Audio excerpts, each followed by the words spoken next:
Welcome to Nice and Blunt. It is time to go live on YouTube. This video is going to be all about the quarterback position. I'm going to go through all 32 starting quarterbacks and give you my rankings for 2023.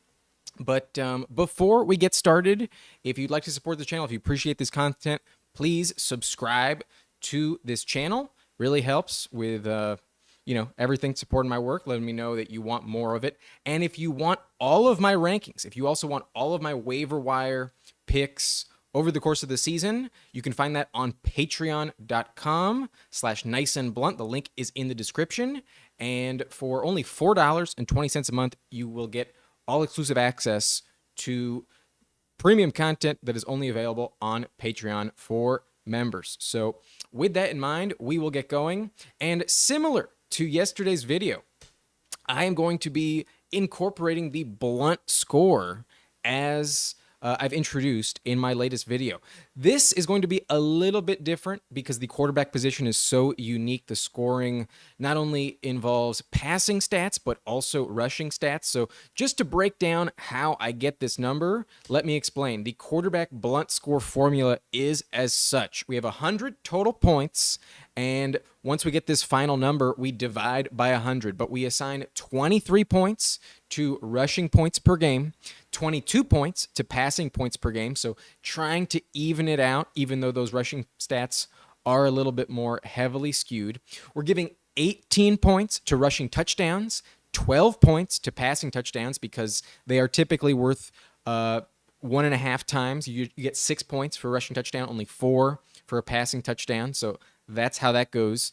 And then there is an asterisk for these rushing and passing yards because I'm not actually multiplying those numbers by 10 because you only get a tenth for rushing yards and then like 0.04 for every passing yard. So if I kept them as they were, these numbers would be massively skewed and this formula wouldn't make sense. So I'm really only giving 1 point for rushing yards and then half a point for passing yards. But overall, it's 10 and 5 in the overall formula.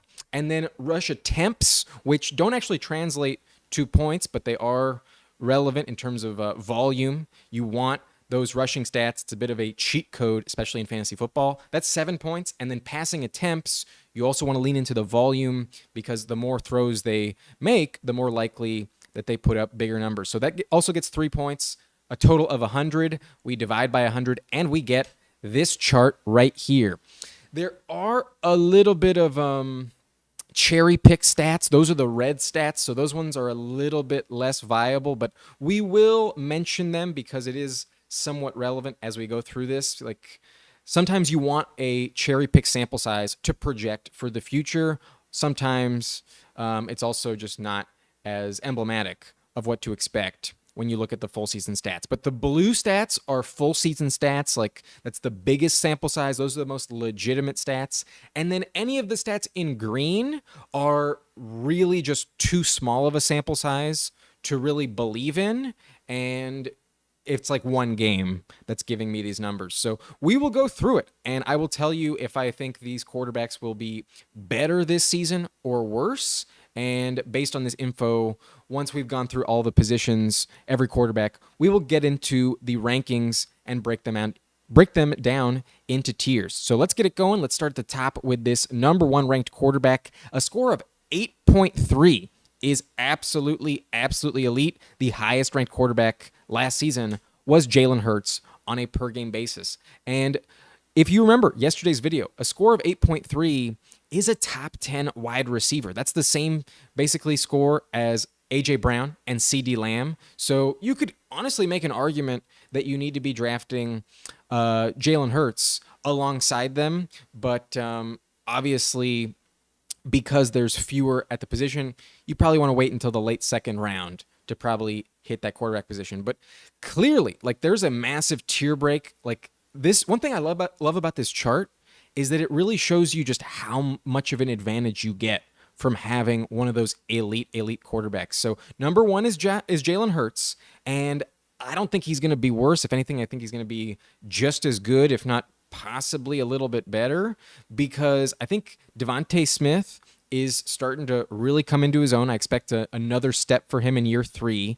And Dallas Goedert was injured for like 5+ weeks last season. So if you're telling me you get a full season of all 3 weapons fully healthy, I think Jalen Hurts could be better from a passing perspective. Those rushing stats shouldn't be going away. And at the end of the day, the running back core is such a committee. I still think he's their most consistent option in the run game. So love him. He's great on the goal line. Those rushing touchdowns are not going anywhere. But number 2 on this list is Josh Allen. The rushing stats for him are super critical, and I don't think that's going away. While they did draft Dalton Kincaid, I just don't see this team shifting to like a heavy passing type of offense. So that's how I feel about Josh Allen. I do still think he's at the top. Don't think he's going to go down at all. But number 3 on this list, there's a little bit of a drop-off from the top 2 to number 3, but it's Patrick Mahomes. I think we all have a ton of respect for Patrick Mahomes, and, you know, you're not going to rank him anywhere lower than number 3, but that's where I do have him. I do have him at number 3 because there is, like, you know, over a half of a point in this formula differentiating him between Josh Allen. So that's where Mahomes comes in. And then we also have some cherry pick stats for the next few players. Number 4 on this list is actually Lamar Jackson. Very interesting stats from Lamar Jackson this year because this sample size is very much legitimate.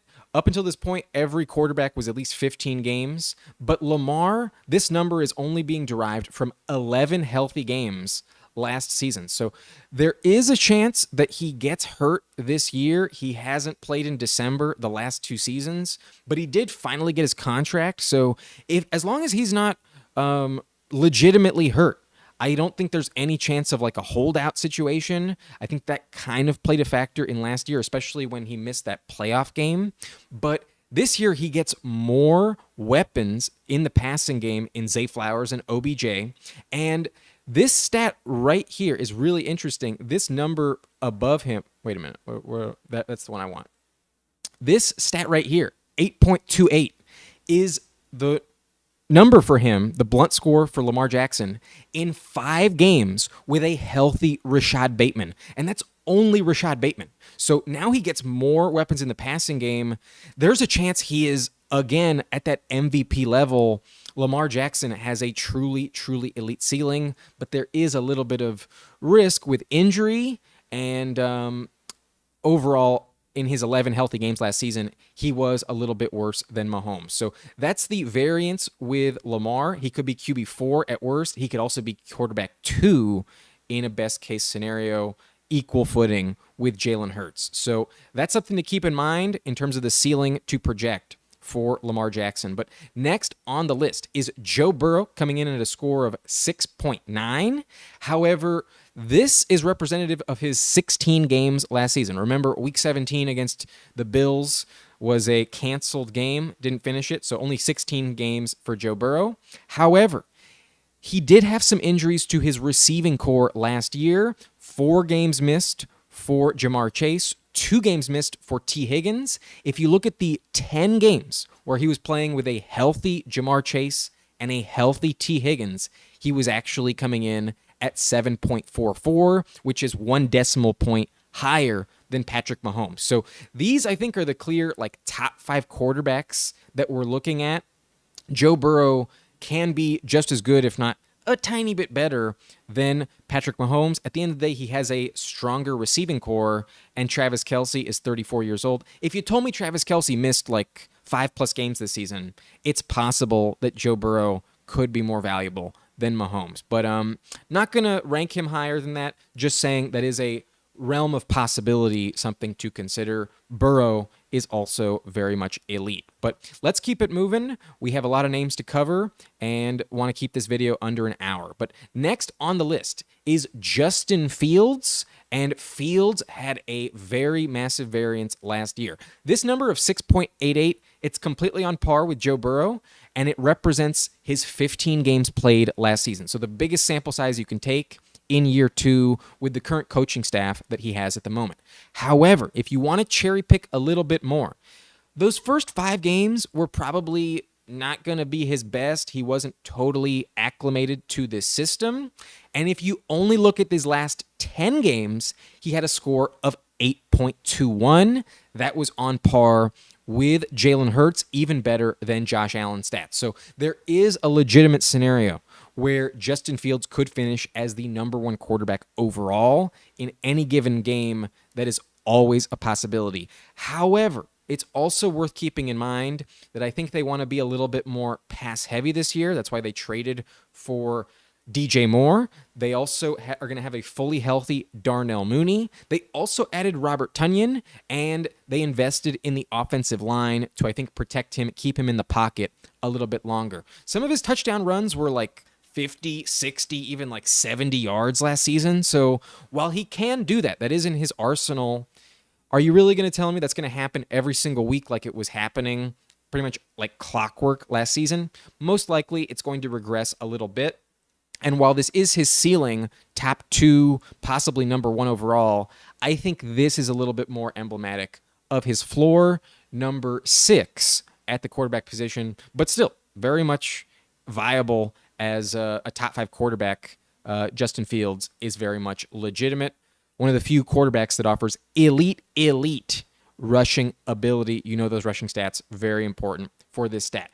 Then following Justin Fields, we see a big, massive tier break. There's almost a full point that differentiates him and our next quarterback. And this quarterback isn't even going to play for the majority of this season. This is Kyler Murray coming in at 6.19. So we are not expecting him to play until at least mid-November at the soonest.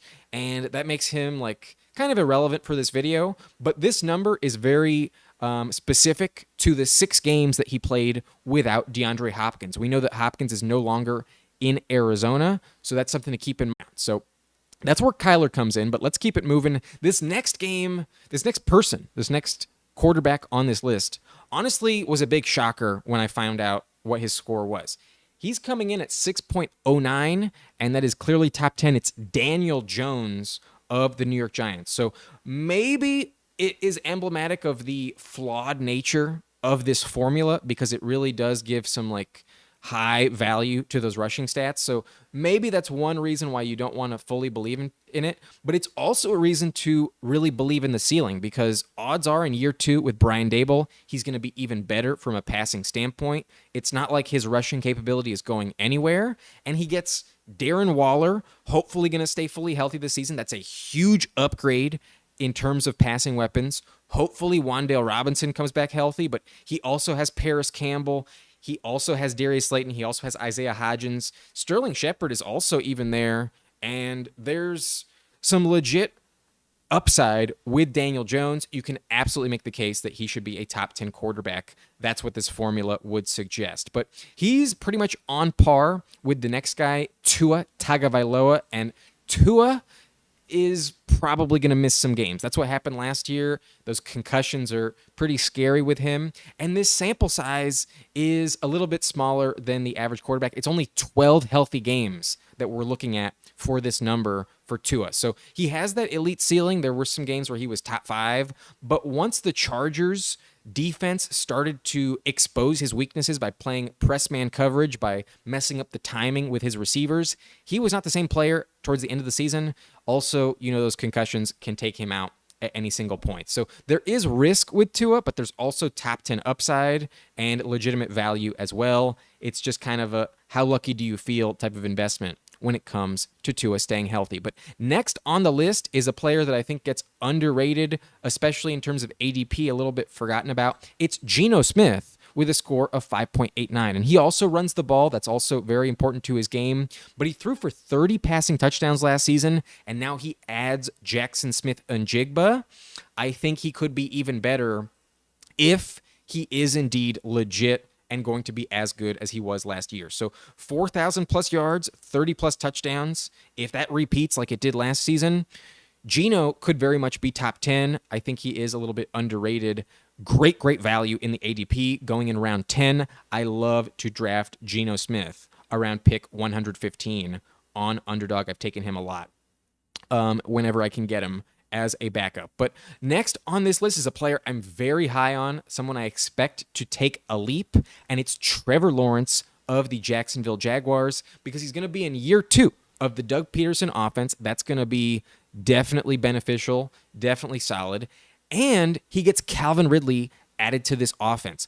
In addition to that, there is a cherry-picked stat for him as well. If you only want to look at his final 9 games, he actually had a score of 6.23, and the Jags' record during that stretch was 7-2. That's when they made their playoff push, and that was a lot more similar to how he played in the playoffs when he put up 288 and 4 touchdowns against the Chargers. I think he has a top 5 ceiling this season. At 6.23, he is better than Kyler Murray. He would be that next quarterback 7 in this list. So that's what I think is more emblematic of him, and I think he will improve on those numbers with Ridley. I am very high on Calvin Ridley. I think it really helps Trevor Lawrence. He's also a little bit underrated for mobility. He had 7 games last season with at least 25 rushing yards, and 2 of them he had over 50 rushing yards, as well as 5 rushing touchdowns last season. So he does get it done with his legs a little bit more than people give him credit for, and I am a big fan of Trevor Lawrence. I think he will be better than he was last season, especially with Calvin Ridley in the mix. But let's keep it moving. Next player on this list is Dak Prescott, who I am a little bit worried about, to be completely honest with you. This is a sample size of 12 games. Remember, he missed 5 with that injury early on in the season. Actually, it's only 11 games. I discounted week 1 when he did get hurt. So he also is a player that has been dealing with some injuries the last few seasons. That's something to keep in mind with him. He doesn't always stay healthy, and he loses his offensive coordinator in Kellen Moore. That is a huge, huge red flag in my opinion. I do not feel too confident in Mike McCarthy's play calling, and the offensive line is getting pretty old. Like, Tyron Smith could go down at any point, and Dak's numbers without Tyron Smith at left tackle are actually really, really bad.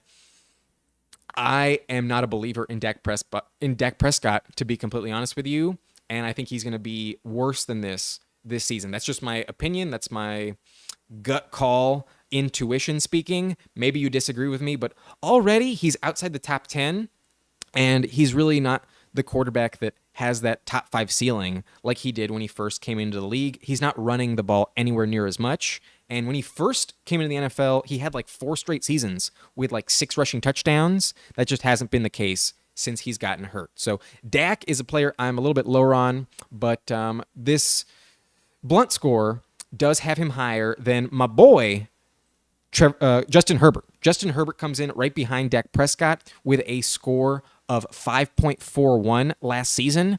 However, I am not convinced that this score repeats, because in week 2, he had that rib injury. That was a lot of pain that he had to deal with. In week 1, Keenan Allen went down, and when Keenan Allen came back, Mike Williams had a high ankle sprain, so he never had a full bevy of weapons. And most importantly, Rashawn Slater, his left tackle, his all-pro left tackle, in addition to other pieces on the offensive line, were very injured last season. That was a big, big problem for my Chargers. So last season's stats, I think, are more so the floor with him. Like, at worst, Justin Herbert is a top 12 quarterback, but if anything, you want to throw those stats out the window. If anything, you want to look more into his stats from the previous season when he played a full year and threw for 38 touchdowns, over 5,000 yards, because this year he gets Kellen Moore. One of the big red flags I mentioned for Dak Prescott was that he's losing that offensive coordinator. Now Justin Herbert gets an upgrade at offensive coordinator. They also drafted Quentin Johnston, so those passing stats are going to be legit. Even if Mike Williams or Keenan Allen goes down, there's really good depth at receiver. Eckler's still there, catching a ton of passes. Justin Herbert is going to be a lot closer to what he was like 2 seasons ago with a score of 6.86. If that is the case, that is on par with Justin Fields, and you can make the argument that Justin Herbert should be a top 5 quarterback this season. So last year is something I'm throwing out. I was very sad to see him get hurt early on, and it was a big bummer that he disappointed. But I really think he's going to go back to what we expect, a lot of 300-yard passing games and a ton of touchdowns for Justin Herbert. I love my boy, Justin Herbert. So maybe it's my Chargers bias speaking, but look, 2 years ago, he had an elite score when it comes to this blunt formula. So I believe in him. I will be ranking him much higher than this 5.41 score would suggest. That is for sure. But let's keep it moving. Next player on this list is Kirk Cousins, who does have some really elite weapons. He has Justin Jefferson, the best receiver in the league, and he also is going to have a full season, full off-season training camp with TJ Hawkinson. That is very important. And then Adam Thielen gets replaced with Jordan Addison. I do think that's an upgrade overall. However, the offensive line kind of scares me, and losing Dalvin Cook, I think, is a big downgrade going to Alexander Mattison. So I think some of those drives are going to stall out a little bit. I don't think they're going to be as good as last season. And while I don't expect a massive drop-off for Cousins, I don't think he'll be much better. If anything, I think he might be a little bit worse. Kind of pretty much similar, identical to what he put up last season, around quarterback 12 or so. I think he's kind of guaranteed to be a top 15 quarterback. But let's keep it moving, because this next name is a player that I don't think gets enough credit for what he was able to do last season. It's Brock Purdy of the San Francisco 49ers. You can't tell me a quarterback that has better weapons than Brock Purdy. Like maybe Joe Burrow and Jalen Hurts have comparable weapons when it comes to T. Higgins, Jamar Chase, A.J. Brown, and Devontae Smith. But Brock Purdy has Deebo Samuel, Brandon Ayuk, George Kittle, and Christian McCaffrey, a running back that can catch 100 passes. Like, the yards after the catch are so valuable in this 49ers system. It's why you should trust the floor with Brock Purdy. At worst, he's going to be a top 20 quarterback. And in case you don't believe that these stats are legitimate, the player right behind him is Jimmy Garropolo. Jimmy Garropolo had a score of 5.16 in the 49ers system last season. So that's what you're getting, pretty much a top 15 floor. If you remember watching my channel, I was often ranking Jimmy G and Brock Purdy as the steady, safe floor quarterback 12, 13 almost every single week, because you pretty much lock in like 250 yards and 2 touchdowns. And they weren't throwing that many interceptions either. So if they can remain accurate, if they can remain healthy, then the 49ers quarterback this season, it's going to be Brock Purdy to start, will be top 15 on a weekly basis. He is coming off that elbow surgery. There is also some very bad luck, some very risky bets when it comes to the 49ers offense staying healthy. So that's really the only red flag with him. But I do think he's very underrated and doesn't get the credit he often deserves for what he was able to do as a rookie, as a 7th-round pick, as Mr. Irrelevant. So I think Purdy is actually really valuable. His ADP is super, super late, and I love to take him in like round 15, 16 of underdog drafts. I think he's really, really valuable. But we did mention Jimmy Garropolo, and I expect him to go down. Moving from the Kyle Shanahan system to the Josh McDaniel system is not the same. While he does have Devontae Adams, it really dries up quickly following that wide receiver 1. So Jimmy G not going to be as good this season. And just for reference, Derek Carr comes in down here at 4.63. I think Derek Carr is a little bit better, at least a player that's more likely to stay healthy than Jimmy Garropolo. So that's something to keep in mind. Jimmy G not going to be this good this season. But next on the list, a player I really believe in is Jared Goff. I think he's also rather underrated, especially when you consider the fact that he had a score of 5.8 in the, how many games was it? The 9 games without TJ Hawkinson. He was actually worse with TJ Hawkinson to start the season than he was when they traded away TJ Hawkinson. So that is really impressive. And while Jamison Williams is suspended, he will play more than he did last season. So there's more weapons for Jared Goff.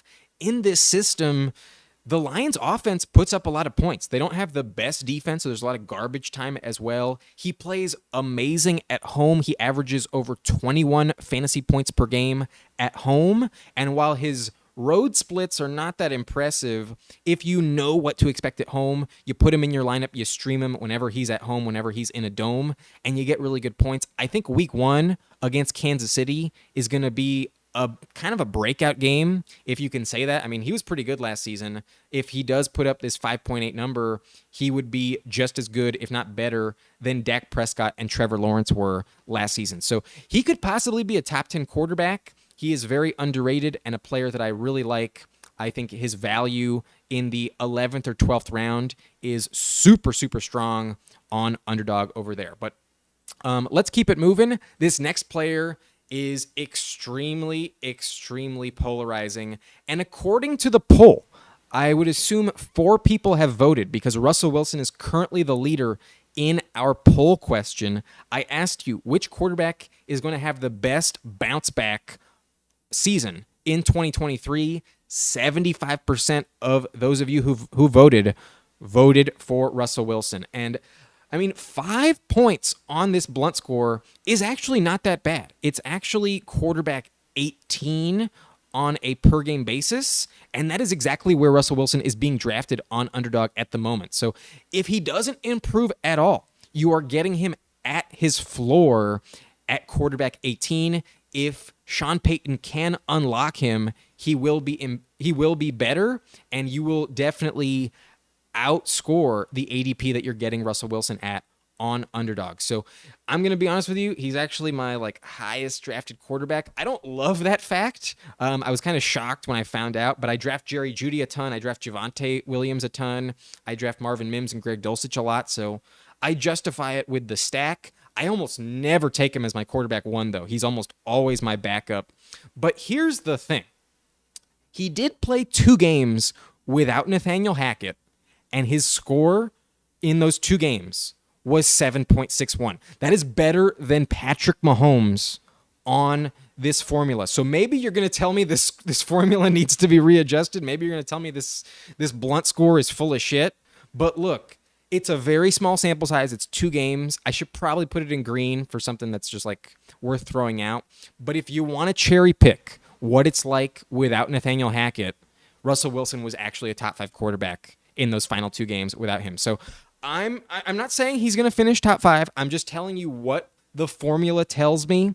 These are the numbers. It is what it is. There is a massive level of variance with Russell Wilson. He could be quarterback 18 as a floor. He could also be quarterback 5 in terms of ceiling. He's probably going to finish somewhere in the middle, probably closer to quarterback 10, quarterback 12. And if you draft him at quarterback 18, you are getting very, very good return on investment at the end of the day. So let's hope he stays healthy. Let's hope Sean Payton can unlock him. I think he will improve on this 5-point blunt score this season. I agree. I think he will have one of the best breakout bounce back seasons of 2023. Let's keep it moving, though, because this player was very disappointing in his return to the NFL last season. It's Deshaun Watson with a score of 4.88. So he's being drafted top 10, but we haven't seen it in this Cleveland Browns offense. You're really just banking on what we saw back in those Houston days. And something that's really interesting is he was actually much worse than Jacoby Brissett was under the same offense. Deshaun Watson was very rusty, and Brissett played twice as many games. Brissett had a bigger sample size and was significantly better compared to Deshaun Watson. So maybe you're a believer in Watson. Maybe you think he's going to be better. I think at the very least he's going to be as good as Brissett. So he should be better, but I got to be honest with you, I am hesitant to fully believe that Deshaun Watson is going to be a top 10 quarterback this season. I would rather bet against it. I also think there's some bad mojo. I think some bad karma involved with drafting him. We all know why. You all know what I'm talking about. So I'd rather win without him. I think his ADP is a little bit inflated. In the top 100, I don't like to draft him because you can get such better quarterbacks like Geno Smith or Daniel Jones or even Jared Goff going much later than him. We also mentioned Russell Wilson. So I don't like to draft Deshaun Watson, I prefer those guys. That is for sure. But let's keep it moving. Let's continue with these rankings. Next on the list would be Derek Carr, who we mentioned at 4.63. He is moving to New Orleans. So maybe you think it's a better situation, but going from Devontae Adams to Chris Olave isn't like a massive upgrade. He also goes from an offensive head coach to a defensive head coach. And the quarterback they had last year, Andy Dalton, was actually pretty bad on this score, coming in at 3.95. So I don't fully trust in Carr. I do think he's an upgrade over Dalton, but there is potential that he gets worse this season. And I think at the very least, like, this is kind of his capped ceiling.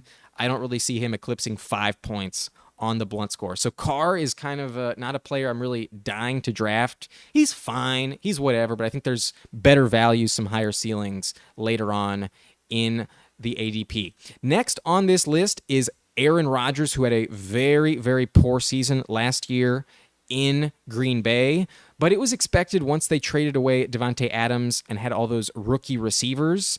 It really wasn't going to look good for him, and that's a big reason why. He also has diminished in terms of his mobility, and that is something to keep in mind because he was also really good just the year before. This score of 6.24 was his 2021 blunt score as an MVP in the Nathaniel Hackett system. So he should be better this year. He should be closer to this score, but I don't think he's going to put up the rushing stats that he did, like he did 2 years ago. So I expect him to finish a little bit more like 5.5, 5.6, and that's like Dak Prescott, Trevor Lawrence range. That's top 15, but not top 10. Something to keep in mind with Aaron Rodgers. Maybe he's going to be poor because maybe he's going to play poorly because that offensive line is really bad. It's definitely a downgrade from what he had in Green Bay. So that's a little bit of an area of concern for Rodgers, but he should be better than he was last season, that's for sure. Next on the list is Kenny Pickett,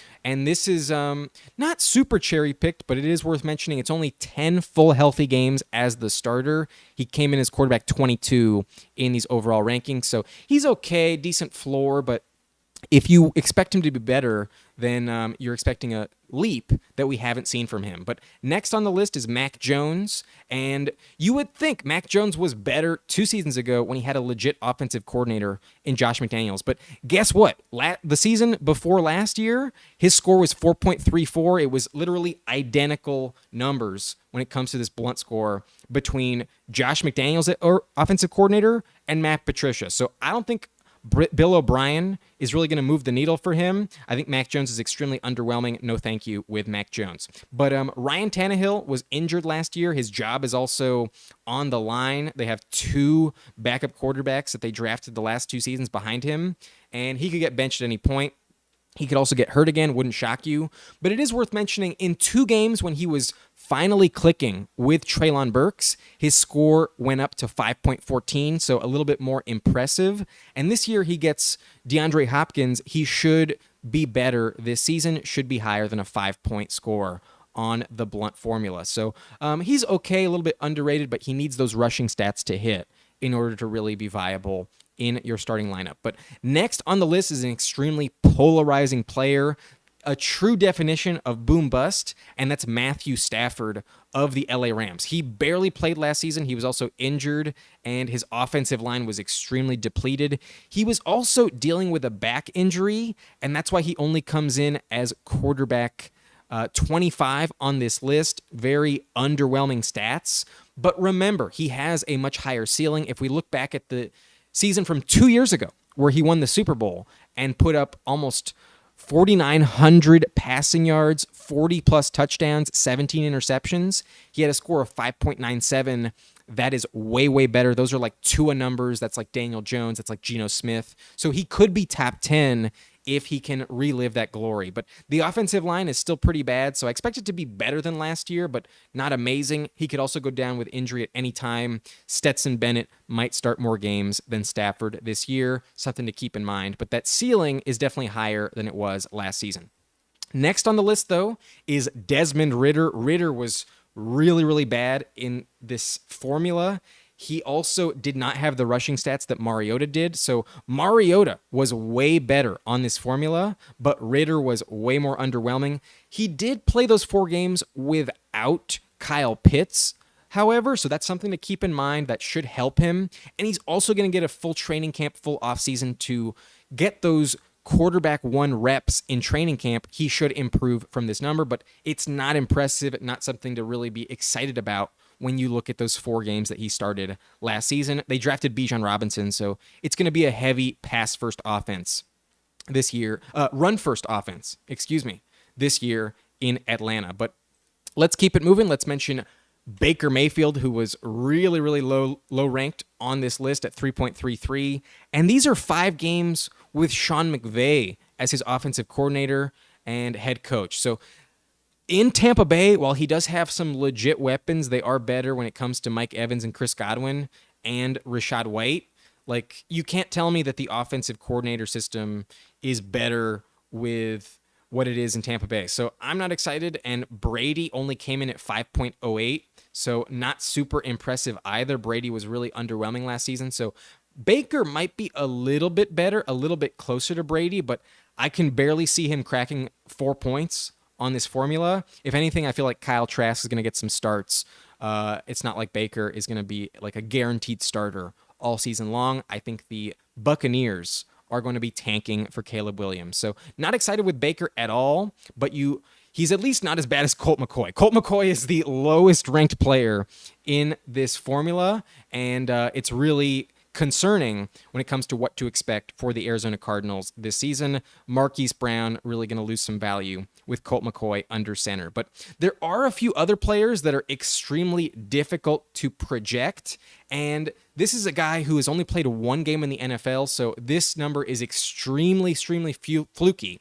Very hard to believe in. But Sam Howell actually has a pretty decent score of 5.85 because he ran for 35 yards and a rushing touchdown in his 1 start last season, Week 18, versus Dallas. But Dallas was already locked into the playoffs. They weren't really trying that hard in that game, so I find it extremely hard to buy into this. But Sam Howell is a mobile player. It's possible that those rushing stats make him a top 15 player some of those weeks. Like, he's possibly more valuable, but Taylor Heineke came in at 4.53. I think it's a little bit more emblematic of what to expect from Sam Howell. But another player we've barely ever seen on the field is Jordan Love. This is his start from 2 seasons ago against the Kansas City Chiefs when Rodgers was out with COVID. And 4.2 is, hey, it's 420, so maybe that's a good omen, but it's really not impressive when it comes to this stat. It's really more so like an area of concern for Jordan Love than a reason to be excited. So I'm not a believer in Jordan Love, really not excited. You'll see in just a minute where I rank him. It's not that high. But some rookies that are worth mentioning: Anthony Richardson, Bryce Young, and CJ Stroud. We've never seen them play in the NFL, so they have a score of 0 essentially on this list. But just for reference, Matt Ryan was at 4.51. Richardson's going to be way better than Matt Ryan because he's going to run way more. So that's his floor, at least top 20.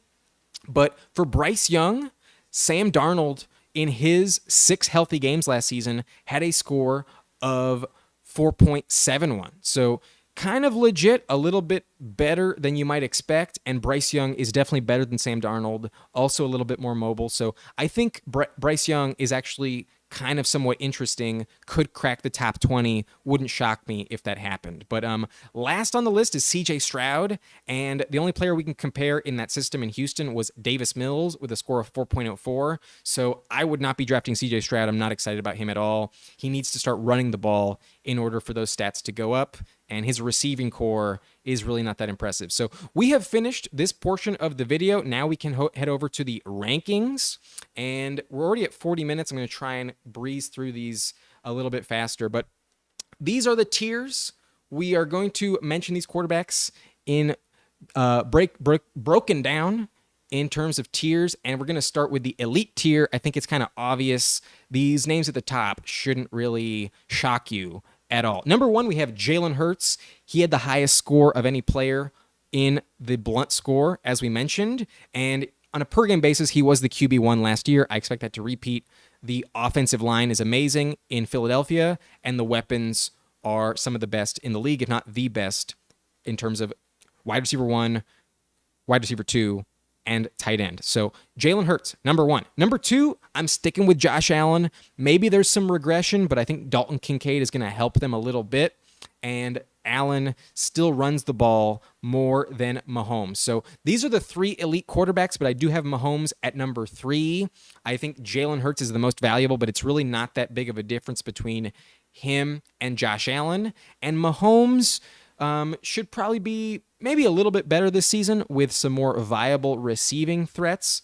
There's more weapons this time around. If Kelsey can stay healthy, Mahomes could be even better than last season. 40-plus touchdowns is kind of a lock for Mahomes. But next, we enter the following tier, the top 5 upside, top 10 floor.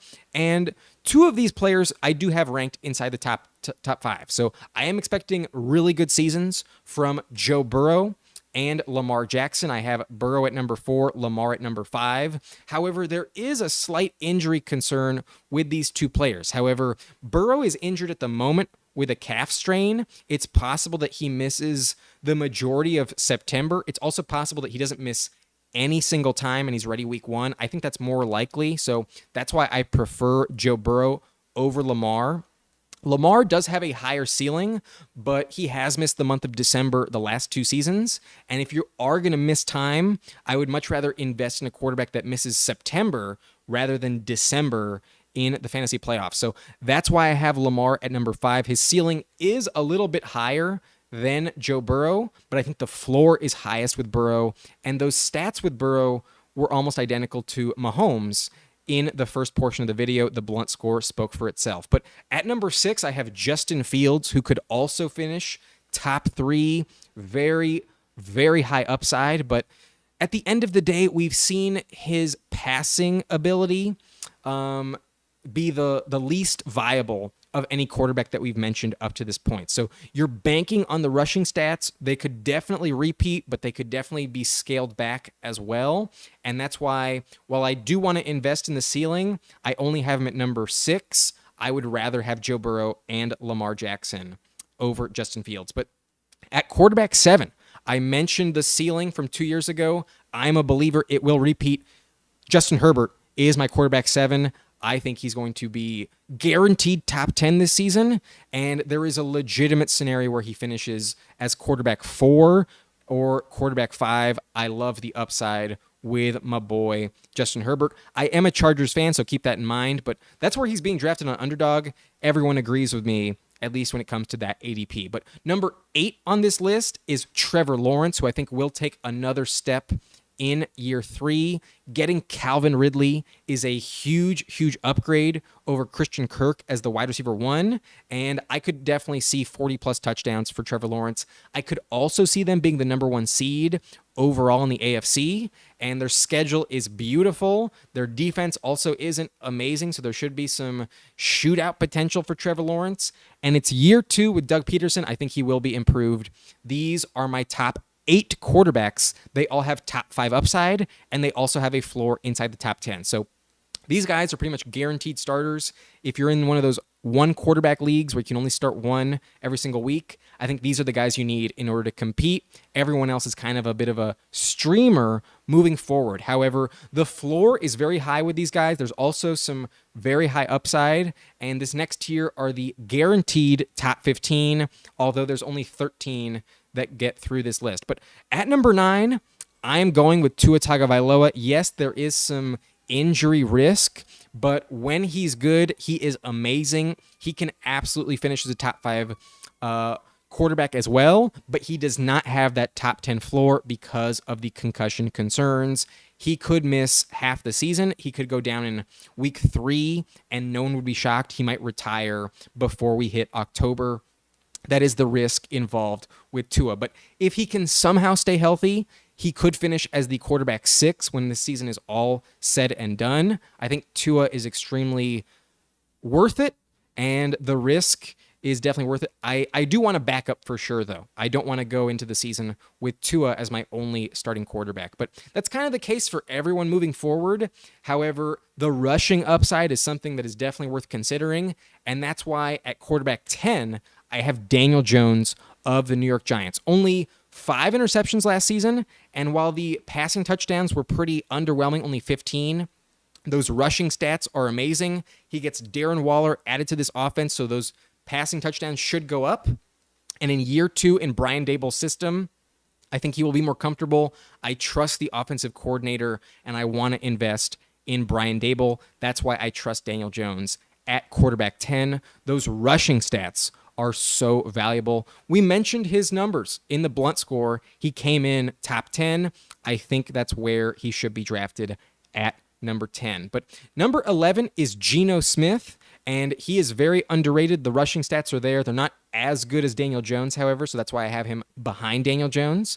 But he threw for 30 passing touchdowns last season, and if he can repeat another 4,000-plus yard season, then Geno Smith will definitely be top 12. At the worst, he will be top 15, but I have him at number 11 for those reasons. Number 12 on this list, maybe you'll disagree with me, but I'm going to stick with my guy, Jared Goff. I want to invest in high-scoring offenses, and while this team did score 27 rushing touchdowns last season, that is something to kind of worry about a little bit. That's probably going to come down. I think they're going to be more pass-heavy in the red zone this season, and Amon-Ra St. Brown is going to score some more touchdowns. Laporta should be pretty good at tight end, and once Jamison Williams returns, that deep threat down the field will be unlocked. I think Jared Goff, very, very strong, very, very viable.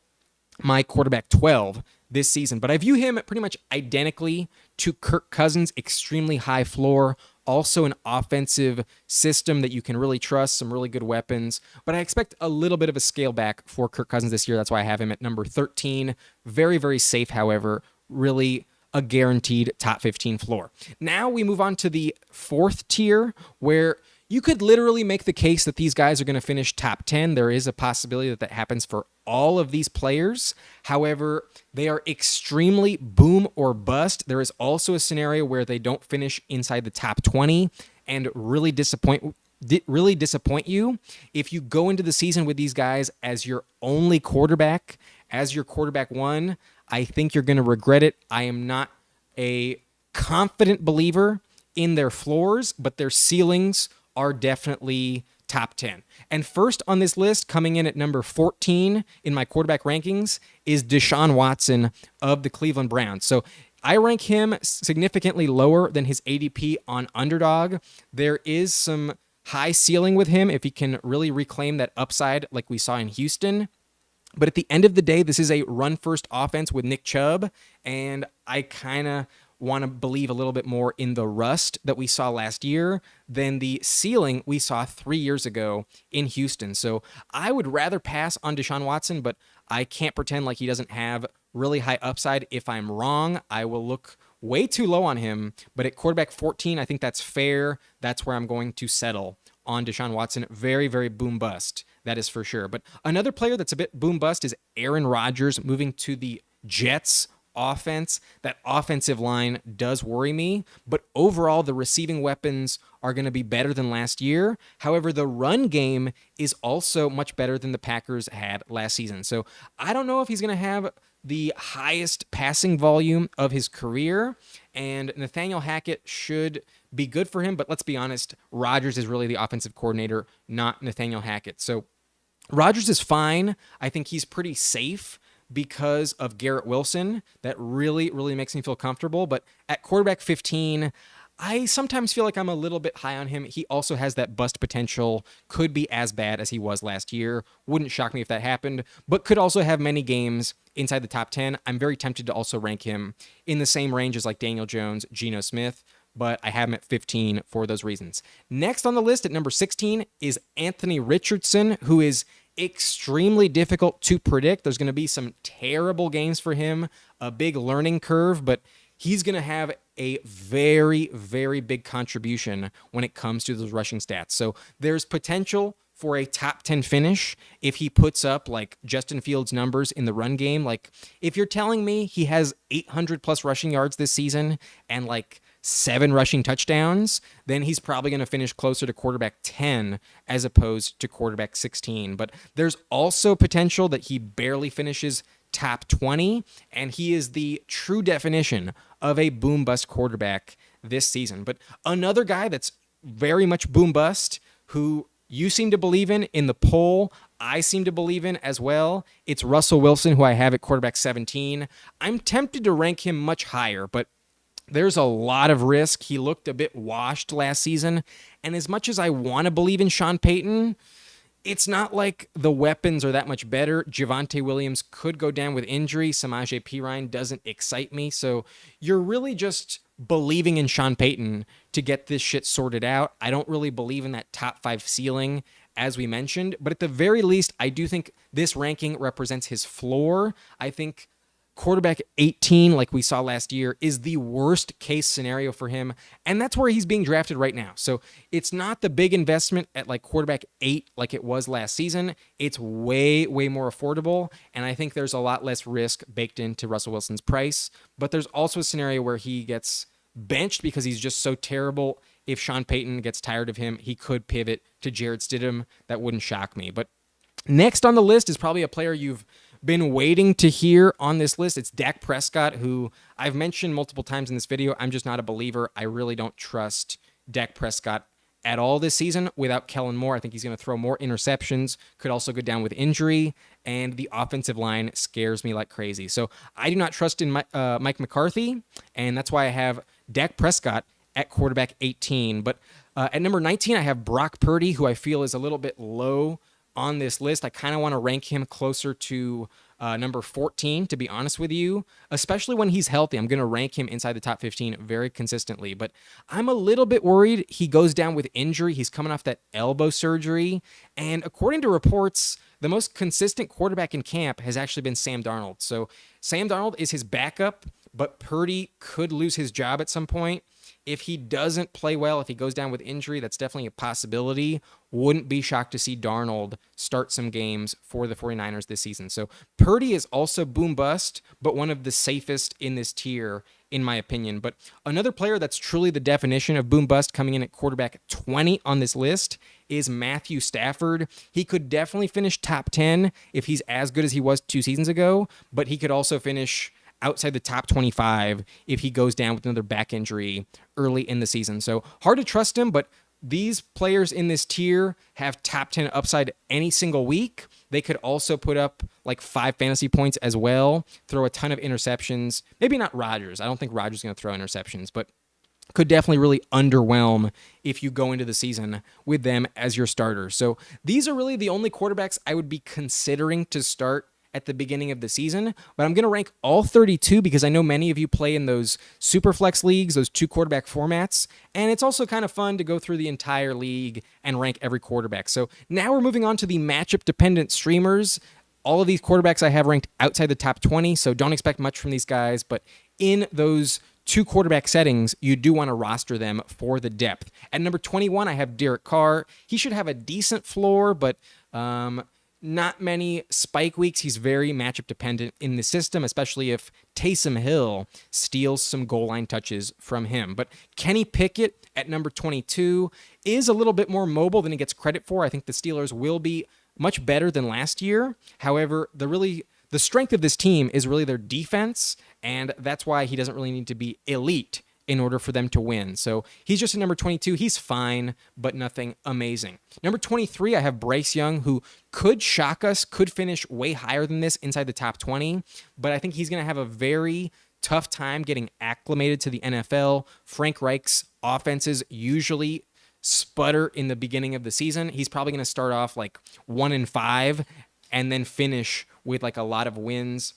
I think he'll be a lot better at the end of the season as opposed to the beginning of the season. He also has an early bye, I want to say like week 6, week 7. So hard to trust Bryce Young early on, but I think he'll start to look more like that Heisman like he was a couple seasons ago as we move on past the bye week for the Carolina Panthers. Yeah, that's how I feel about Bryce Young. But next on the list at number 24 is Ryan Tannehill. He might lose his job, but until that happens, there's a bit of a fire under his ass. So in good matchups, I think he could play better than he did last season. With DeAndre Hopkins, he should have some viable weeks in terms of passing stats. But you're really hoping for those rushing stats to hit in order for him to have a good week. But next on the list is Jimmy Garropolo, who I have a hard time really projecting, but in good matchups, he should be somewhat usable as a quarterback too.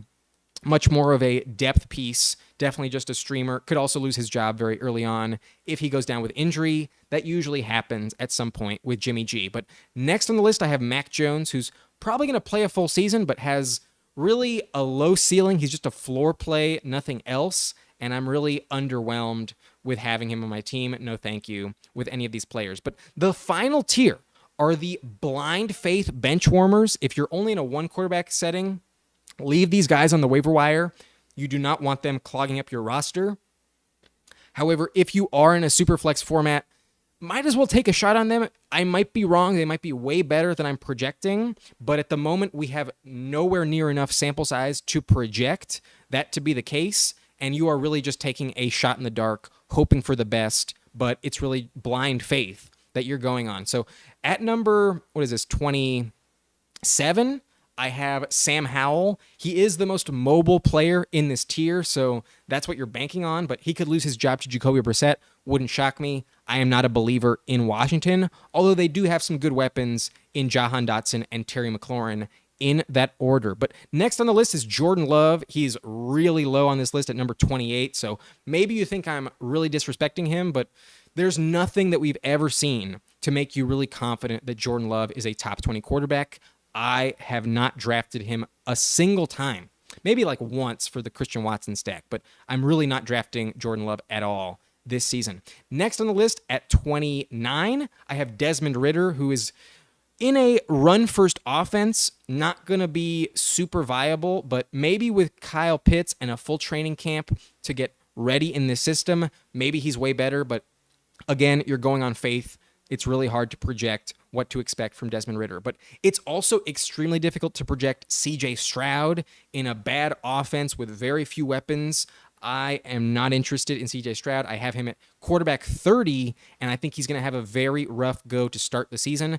He'll probably figure things out by the time we hit November, but if anything, you want him on the waiver wire, not your bench. But number 31 is Baker Mayfield, who's probably going to lose his job by the time we hit November, probably going to have like a 1-7 record by the middle of the season, and very not excited about Baker Mayfield at all in the Bucs offense. But he does have some legit weapons in Mike Evans and Chris Godwin and Rachaad White. So maybe I'm too low, but I expect to see Kyle Trask before we get to the end of October. It's possible they trade for a guy like Trey Lance as well.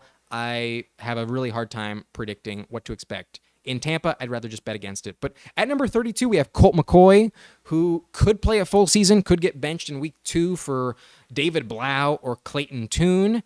And lastly, I have Kyler Murray, who could maybe come back by week 11, but could also be held out the entire season because the Cardinals want to tank for Caleb Williams and will be viable for the number 1 overall pick. So if Kyler can come back, he will probably vault into my top 10. However, I don't think that's going to be the case until like late November. You don't want to stash any of these quarterbacks like Baker, Colt McCoy, or Kyler Murray.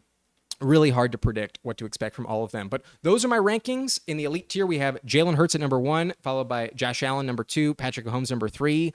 At number 4, we have Joe Burrow. 5 is Lamar Jackson. Number 6 is Justin Fields. Number 7 is Herbert. And number 8 is Trevor Lawrence. Those are the top 5 upside, top 10 floor tiers. But then the guaranteed top 15, I have Tua Tagovailoa at number 9, Daniel Jones at number 10, Geno Smith number 11, Jared Goff number 12, and Kirk Cousins number 13. And in the boom bust quarterback 2 tier, we have Deshaun Watson number 14, Aaron Rodgers number 15, Anthony Richardson number 16, Russell Wilson number 17, Dak at 18, Purdy at 19, and Matthew Stafford at 20. But the matchup-dependent streamers, we have Derek Carr at 21, Kenny Pickett number 22, Bryce Young 23, Tannehill 24, Jimmy G 25, and Mac Jones 26. And in the final tier, the blind faith benchwarmers, we have Sam Howell 27, Jordan Love 28, Desmond Ridder, number 29, CJ Stroud, number 30, Baker Mayfield, number 31, and Colt McCoy, number 32. Kyler is number 33. You want him on the waiver wire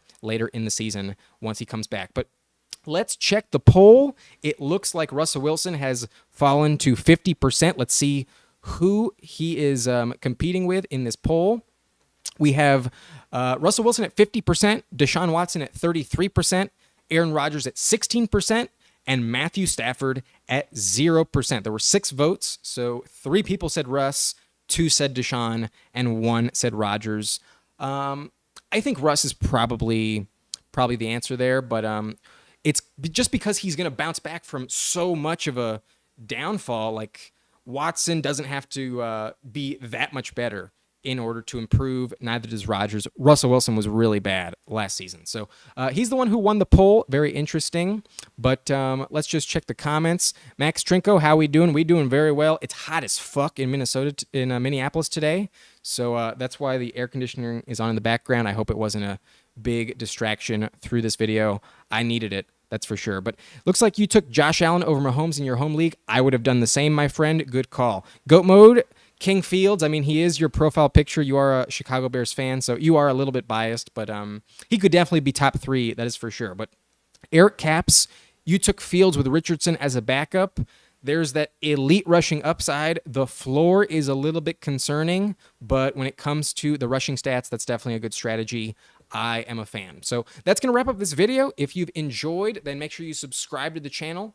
As I mentioned earlier, you can also find all of my rankings, all of my waiver wire picks this season on Patreon in the link in the description at patreon.com/niceandblunt. But that is it for this video. I hope you enjoyed. Hit that like button for me if you haven't already. And I will see you in the next video. My name is Adam Riancho, and thank you for watching Nice and Blunt.